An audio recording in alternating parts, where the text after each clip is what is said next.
हाल ही में रोजगार के आंकड़ों पर periodic labour force survey PLFS की नई रिपोर्ट आई है। इस रिपोर्ट में जुलाई 2023 से जून 2024 तक के आंकड़े हैं। रिपोर्ट बताती है कि इस दौरान बेरोजगारी शरह ना तो बढ़ी है और ना ही कम हुई है।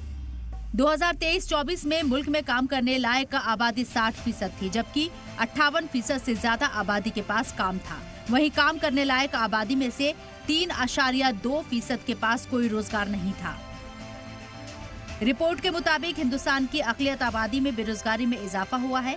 मुसलमानों के लिए बेरोजगारी शरह 2022-23 में 2.4% थी, जो 2023-24 में बढ़कर 3.2% हो गई है।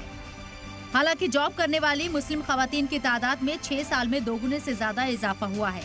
आंकड़ों के मुताबिक साल 2017-18 में सिर्फ 9% मुस्लिम खवातीन नौकरी करती थी। अब इसमें 2.3 गुना का इजाफा हुआ है, यानी अब 20.7% मुस्लिम खवातीन जॉब करती हैं। रिपोर्ट बताती है कि मुल्क में सबसे ज्यादा बेरोजगारी शरह सिख मजहब को मानने वाले लोगों में है।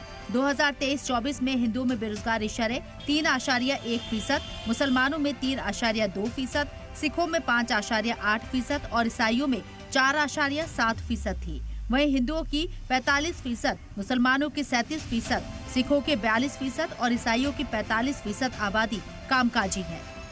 हालांकि ट्रेंड बताता है कि मुसलमानों में नौकरी करने वाले या काम की तलाश करने वालों की तादाद सबसे ज्यादा बढ़ी है। 2022-23 में 32.5% मुसलमान ऐसे थे जिनके पास या तो काम था या वो काम की तलाश में थे, जबकि 2023-24 में ऐसे मुसलमानों की तादाद 38% से ज्यादा रही है।